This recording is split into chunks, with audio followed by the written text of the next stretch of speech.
Why and how did you get fired as a director? I did a show. Screw it. It's true. I'm going to tell.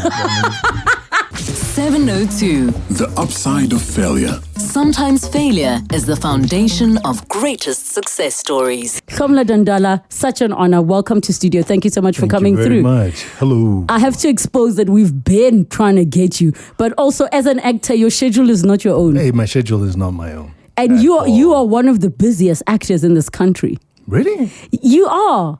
I've never gone through a time where I haven't actually been seeing you on screen. It might also have been unpaid repeats, but that's another. That's a can of worms. Can of worms. So I'm just remembering now, were you one of our presenters? No, I missed that boat. But luckily. You look like you should have been there. No, I hung out with them a lot. Is it? Yeah, because I was doing Isidingo at the time. And they couldn't take me on as Simunya because I had just started Channel O way back. Oh when. You see, Marwana, you've been working. I even forgot that you were on Channel O. Yeah, so we had been doing Channel O. Were you with Dumin Daba's era? Dubin Daba was Simunye. Simunyering while you were Channel While I was Channel O'ing, and halfway through their thing, because it was Botumi, Robert Marawa was there, Felicity Shiba, Claire Mawisha, all these guys. They were hot and young and stuff. And now I was doing I was doing both Channel O and Isidingo at the same time. So we were all young and cool and vibey and stuff. We're old now. And now I was about to say, so what are you now? We are old now. So let's go back to even younger than being the vibey self. Hlomla, the young boy who is starting to take in his environment and highly influenced by the people that are raising him. What was his view on failure? Like, what was the first view on failure that you understood as a child? First, I had a chronic fear of failure. I think that kind of set up my work ethic, even from childhood. It was you can't fail. You can't fail. It's not an option. You may not fail. And it took a long time. In fact, I had done even interviews in my young adult life where I was saying one of my biggest fears is failure. It's something that I carried with me from childhood. Because failure was an understanding that you had not worked hard enough, you had not prepared enough, you had not, whatever. And as society became more forgiving and a little more evolved, you start to understand, no man, failure is actually really, really important for a number of reasons. One, it gives you courage to jump when you are not sure that you're going to win. But also it's one of the greatest teachers. So at that time when failure was just not an option, who were you most afraid of disappointing that it was not an option? Oh, gosh. I think I was my parents' son for a long time. And so my dad is especially accomplished in his field. Yes. In the church and stuff. And so there's always that thing. Parents set the bar for you. Yes. So at 22, Dada, what had you done? Okay, well, I've done this. Dada, at 30, what had you done? Okay, well, I've done this. Oh, I think I might be beating you now. So there was always that back and forth. It wasn't always overt, but there was always that thing. The most overt version of it was because my father's a preacher and quite prominent and had some dabbling in politics as an activist and stuff. I was always recognized as umntana kamfundisi. So you had to work hard to break out of that. Yeah. And now they say to him, Ubabaga Hlomla. And that for me was a big marker where I said, there'll come a day where you are recognized by my name, not me recognized by your name. I went through exactly the same thing. And my dad to this day will be like, I'm so tired of people coming to say, oh, Papa wa Relebogile. But for years they'll be like, oh, Ngwana Clement. Like even today, there's still people say, Ngwana Clement. I listen just because Ngwana Clement. There you go. I think it's so beautiful how you just touched very briefly on the part of why failure is important, which is really, really why we celebrated on this feature. But that realization usually comes with hindsight. It's never like while you are dear in the, you know that word. Yeah. You know? So I want to touch on just at what was the turning point where you realized, oh, so the trick is actually the failure is if you just don't try at all, but you can actually just get good at failing and recovering and try other things. I think I went through a series of failures. I went through a period in my life where I was just like, man, everything I'm trying to do is just falling flat on its face. And it took a conversation. I don't think he even realizes this, but it took a conversation with a guy, also quite prominent. I don't want to call out his name. If you're celebrating him, you can say his name. Oh, okay. It took, I was working, I can't remember what we were working on, some music show, years and years ago. Tumisho, Masha. Yes. Who's been... my homeboy from Socials. Oh, yeah. Well, and we've been friends since varsity and stuff. And so he's a contemporary. And he said, look, dude, your greatest growths have been at the time when you are Bene Eni. Yes. The one we're not going to say. But it was... and so he noted that. And so it allowed me to kind of look back and go, hang on, if I'm growing, surely then the places you grow are where you are in the manure like a plant. Yes. And learn from that. So, yeah. And sometimes it has got to be stinky and gross and uncomfortable. Otherwise, it's not failure. And it's not growth. And then it's not growth. 18 minutes after 2 o'clock, and we're still chatting to actor extraordinaire, Hlomla Dandala. You need to hire me as like your hype person. You'll be like my mbongi person. Before I walk in a room, I'm sending you in. So I want to jump straight into the parts of, and failures. You know, we look at them from all spheres, and there are millions, so we'll never get time to cover all of them. So we knew you as the love man, all you need is love. Yeah, God. And then at some point, you got an offer. Why did you turn it down? What was the offer and what did you lose? Oh, gosh. Okay, so really the theme there, I remember this. The theme there was I'm kind of answering a question you had asked earlier. My biggest regrets are not so much the things I've done, it's more the things I haven't done. The opportunities that I walked past, again, because of fear of failure. So on All You Need Is Love, part of the contract that was offered to me was, look, you will get X amount of money for doing the work, but should you go into merchandising, you get to keep the lion's share of that merchandising. So let's be clear what we mean. Because that was a while back. Merchandising today is pretty much big. Anything. Yeah. Back then, were they just talking like T-shirts, mugs? All of it. I had blanket control of all the merchandising around All You Need Is Love. Yes. And one, because of a fear of, hey, I don't want to go into something that I don't understand. Instead of, I don't understand this, I should do some research. Yes. Yeah.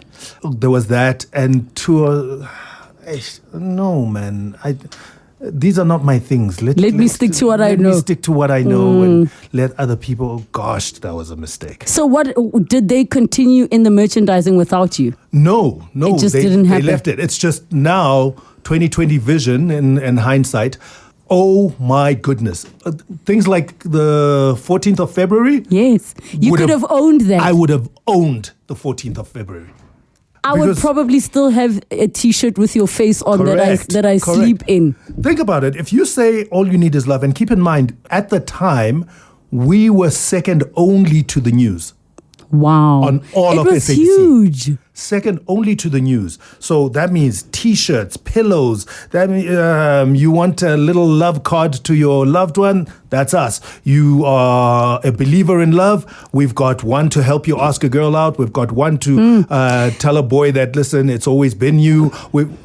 All of that kind of stuff. We would have ruled.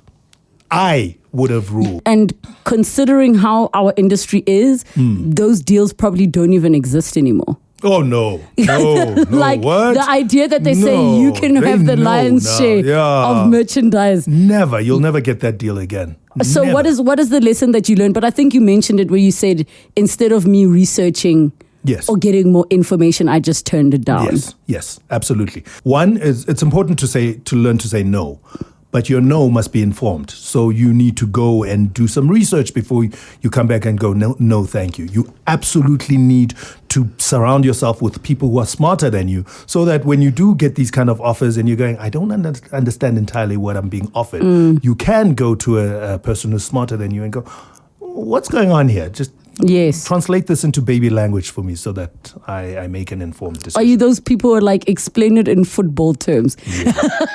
Yes. I know that I have double-digit IQs, and so I require much smarter people to explain things. Why and how did you get fired as a director?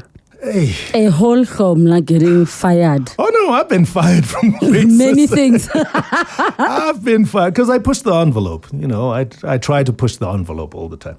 But I did a show. Screw it. It's true. I'm going to tell. No, I was thinking I was going to stay kind of loose and not No, go straight for it. It's happened already. Okay. So, oh gosh, this is back in the early 2000s, I think 2002, 2003. I had directed an American show which did really, really well and went on to win an Emmy.